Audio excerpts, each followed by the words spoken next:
කුකුළු පැටවකු බිහි වූ පස්සේ වුන් රැක බලා ගැනීම අතිශයින් වැදගත් වෙනවා. ඒ අනුව උසස් විත්තර නිෂ්පාදනයක් සඳහා දිනක පැටවුන් රැක බලා ගැනීම කියන කාරණාව ගැන අවධානය යොමු කරන්නට අවශ්‍ය වෙනවා. ඉතින්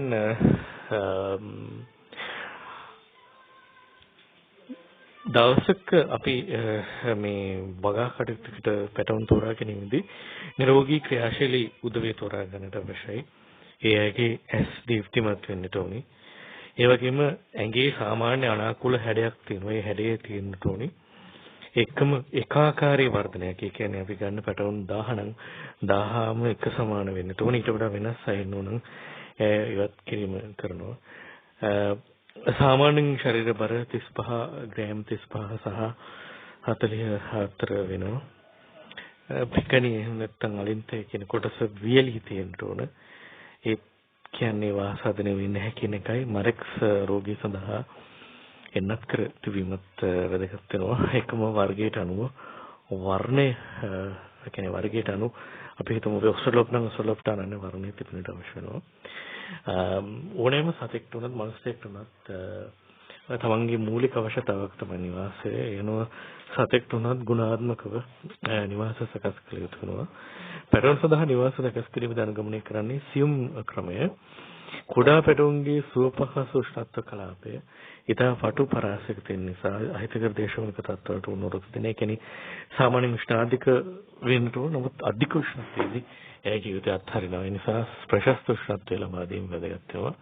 ඒ නිසා පැටවුන් පරිසර උෂ්ණත්වයට උණුරුත් දෙන තෙක් ආරක්ෂා කරගන්නට අවශ්‍ය විශේෂයෙන් බ්‍රූඩර් සමය තුළ උන්ට අවශ්‍ය ප්‍රශස්ත උෂ්ණත්වය ලබා දීම අතිශයින්ම ප්‍රමුඛ කාර්යය වෙන්නේ.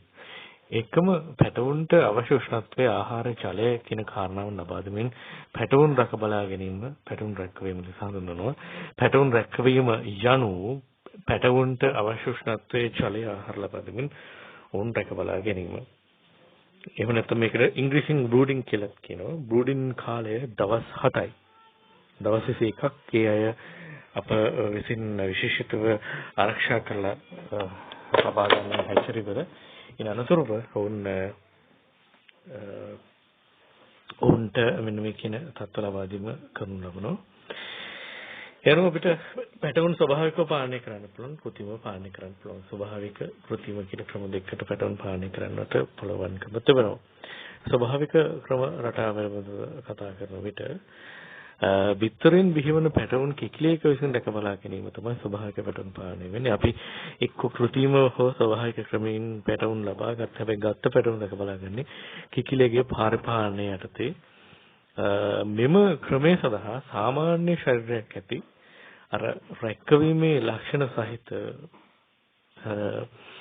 නිරෝගී කිකිලියෙක් තෝරගන්න පුළුවන්. සාමාන්‍යයෙන් පැටවුන් 10ක් 12ක් 15ක් වගේ ප්‍රමාණයක් තමයි එක්වරකට ඉදිරියට ලැබෙන්නේ. මේ නිසා මේ ක්‍රමය මහා පරිමාණ ක්‍රමයේදී පාවිච්චි කරන්න පුළුවන්කමක් ලැබෙන ක්‍රම රටාවක් නොවන වගේ කියවිතුනවා. ඉතින් එහිදී විවිධ ක්‍රම පාවිච්චි කරන්න පුළුවන්. උෂ්ණත්වය පාලනය කරන්නට සිද්ධ වෙනවා. එකම වෙනි ක්‍රමවේද පිළිබඳව අවධානය යොමු කරන්න සිද්ධ වෙනවා. මේ සම්බන්ධයෙන් කතා කරන විට එකම විශේෂයෙන්ම මේ කුඩා කාල සමය තුළ සතුන් කොයි විදිහට රැක බලා ගන්නවද කියන කාරණාව ඇතුළේ තමයි අපි මොනතරම් හොඳ අස්වැන්නක් ගන්නවද කියන කාරණාව තීරණය වෙන්නේ. එයත් කිව යුතුයි.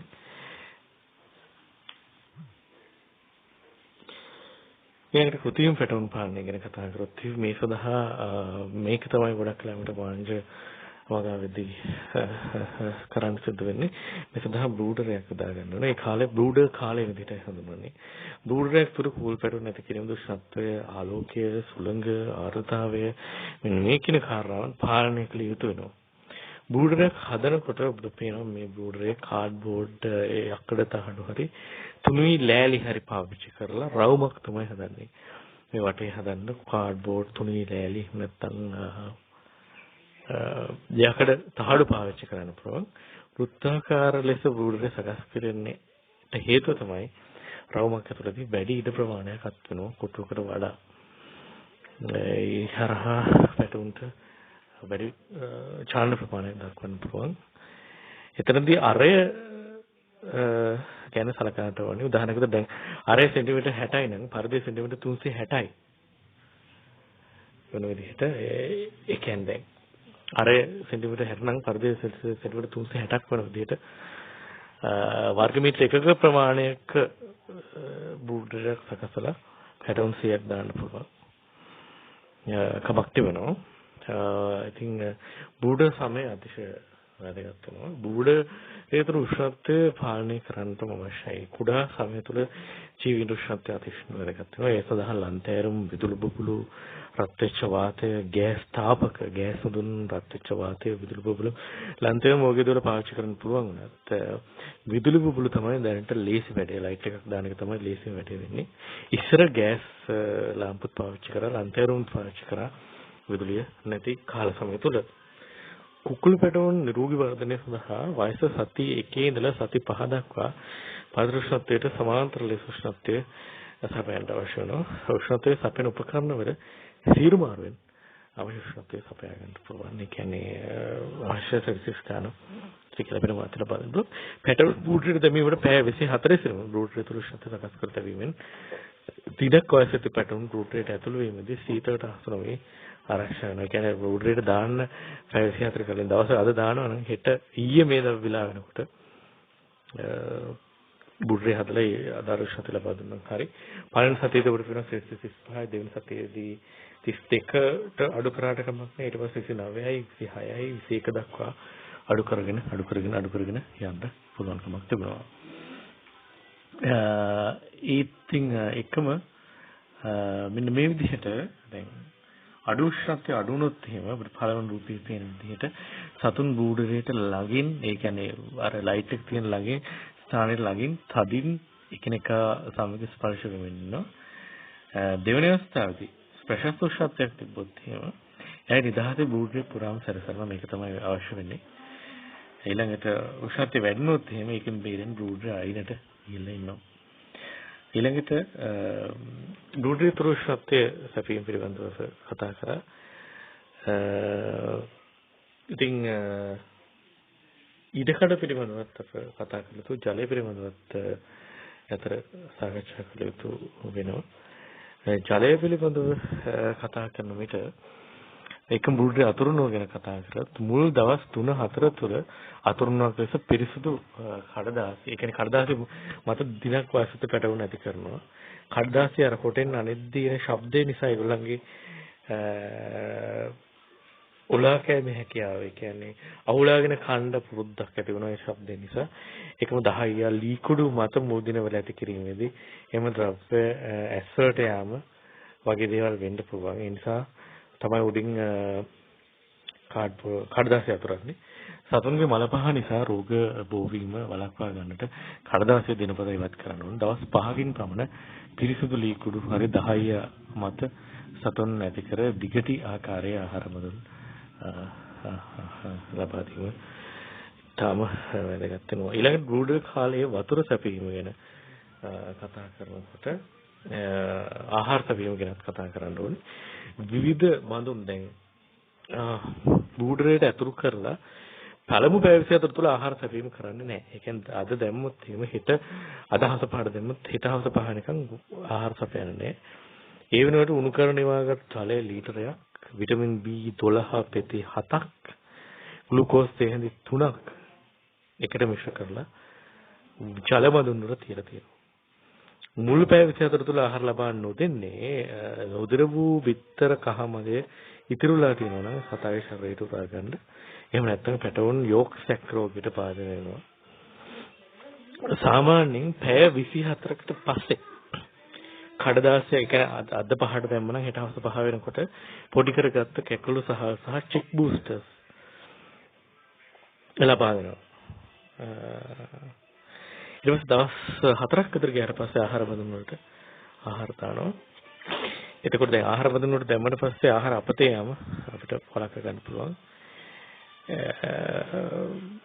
උණු කරන වගේ ජලයට ග්ලූකෝස් විටමින් B12 පෙති එකක් පමණ දාලා දීමෙන් අර විඩාව ප්‍රමාණ කරගන්න හැකි පැටවුන් ජලය ලබා දීමට ලීටර් භාගේ එහෙම නැත්නම් ලීටර් එකේ විශේෂිත ජල බඳුන් පාවිච්චි කරන්න පුළුවන්.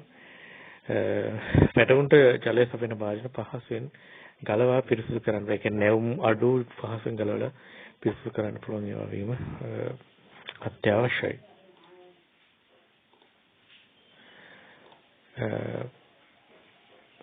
ඊළඟට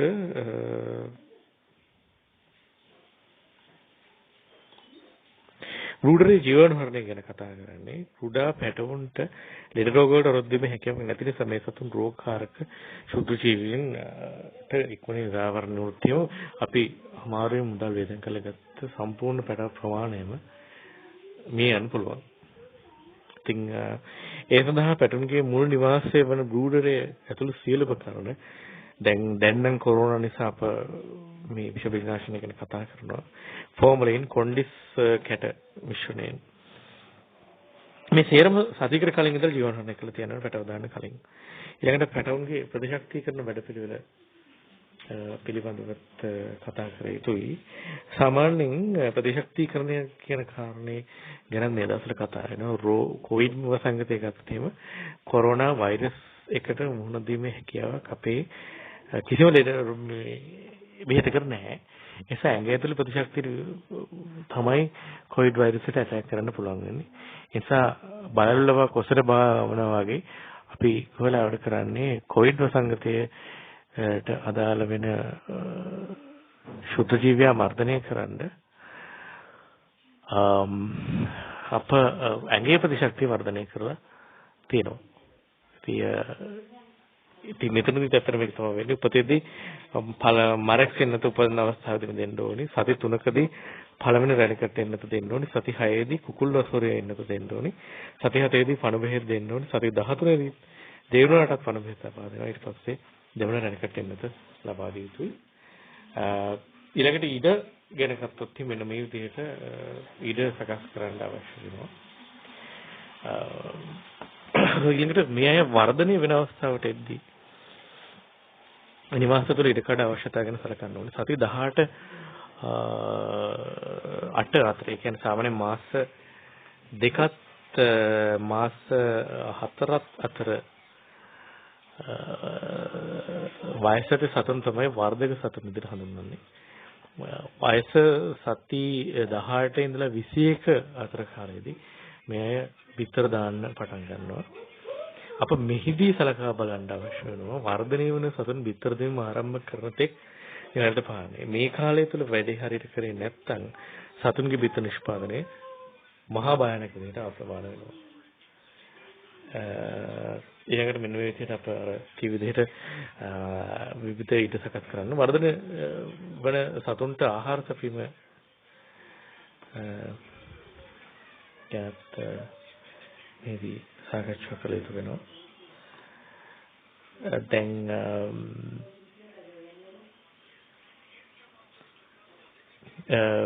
සාමාන්‍යයෙන් ආහාර සැපීම පිළිබඳව කතා කරනකොට සති 8-10 දක්වා අපිට නිවාසය තුළ හෝ වර්ධක නිවාසයක ඇති කරන්න පුළුවන්. වර්ධනය වෙන අවධියේදී සතුන් සෑහෙන ක්‍රියාශීලී. කැම්ප් සඳහා සෑහෙන තරගයක් තියෙනවා. ඉතින් ප්‍රමාණවත් ආහාරයක් ලැබුණ නැත්නම් ඒ දුර්වල වෙලා වෙන්න පුළුවන්.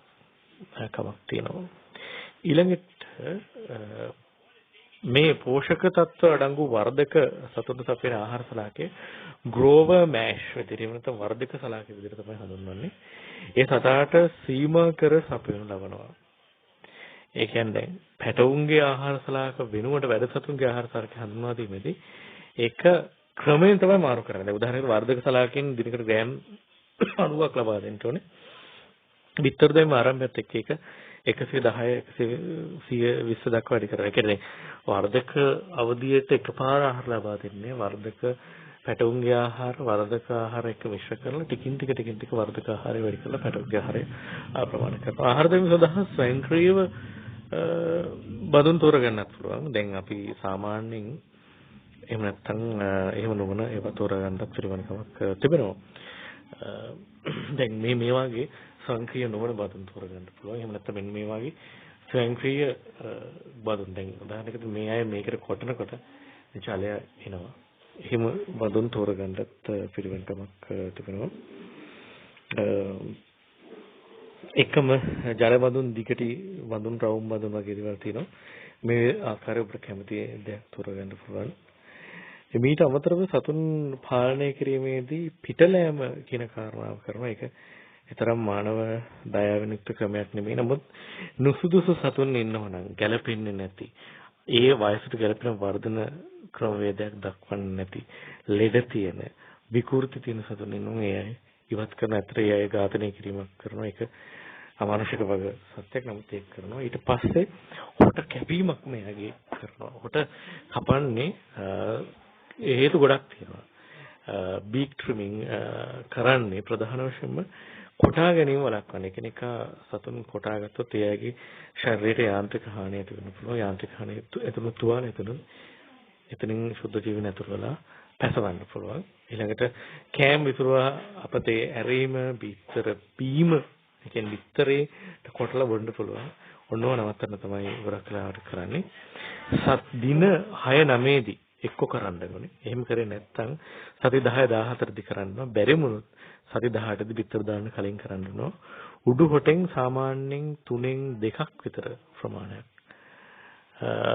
මෙතනදී කපලා අයින් කිරීමක් කරනවා. ඉතින් යට හොටෙන් 3න් 1ක් විතර කපලා අයින් කරලා දානවා. මුහත් කතුරකින් කපලා මේක පුච්චන්න ඕන. නැත්නම් දීතිකාසවද ලක් වෙන්න පුළුවන්. සහ උල් හිටින්න පුළුවන්. සතුන්ගේ විඩාව අවම කරන්න හොට කපන දිනේට පළවෙනි දිනේ විටමින් K සහ ග්ලූකෝස් සහිත ජලය පානය කරන්න සලසනවා. හොට කැපීම සඳහා ඩිබීකර් කියන මැෂින් එක පාවිච්චි කරමින් ඒක හරියට කරගන්න හැකියි. ඊළඟට රෝග පාලනය ගැනත් මෙහිදී අවධානය යොමු කරන්න ඕන. සාමාන්‍යයෙන් රෝග පාලන කාර්යාවලයේදී වැඩි නිෂ්පාදනයක් ලබා ගන්න රෝග පාලනය කරන්න ඕන. ඒ සඳහා ප්‍රධානම දේ තමයි ලෙඩ ඇතිවීම වළක්වා ගැනීම. ඒක සඳහා ඒක සහ ප්‍රතිශක්තිකරණය වර්ධනය කිරීම. පළවෙනි එක තමයි රෝග පාලන ක්‍රමවේදයක්. සතුන්ගේ වේවා මිනිස්සුන්ගේ වේවා කොරෝනා ගැන ගත්තත් අපි ක්‍රම 3ක් අනුගමනය කරන. පළවෙනි එක තමයි රෝගකාරක ශුද්ධ ජීවියා ක්ෂේත්‍රයට ඇතුල් වීම වළක්වීම. ක්ෂේත්‍රයට හෝ ඕනම තැනකට. දැන් කොරෝනා වලදී පාවිච්චි කරන්නේ මේ ක්‍රමවේදයෙන් තමයි. ඊට පස්සේ ඇතුල් වෙච්ච ජීවියා මගින් ඇඟට ඇති වෙන බලපෑම අප්‍රමාණ කර ගැනීම. ඒ හරහා ප්‍රතිකාර ලබා දීම සහ ප්‍රතිශක්තිය වර්ධනය කිරීම. ඊළඟට බැරි වෙලා මේ වැඩේ ඇවිල්ලා එක්කෙනෙක්ට ඇතුල් වුණොත් ඒක වසංගතයක් බවට පත් වීම අප්‍රමාණ කර ගැනීම. දැන් ලංකාවේ කොවිඩ් ගැන ගත්තොත් මේ තුනම පරාද වෙලා තිනවා. ඒ නිසා තමයි කට්ටිය සර් ෆේල් කියන්නේ. මොකද රෝග එන එක වළක්ව ගන්න බැරි වුණා. එන රෝගෙට ප්‍රතිකාර කරගන්න ලෝකෙ කොහෙවත් ප්‍රතිකාරයක් නැහැ. ආපු එක පැතරින් වළක්ව ගන්නත් ඒ නිසා බැරි වෙලා තිබෙනවා වගේ කියවෙනවා.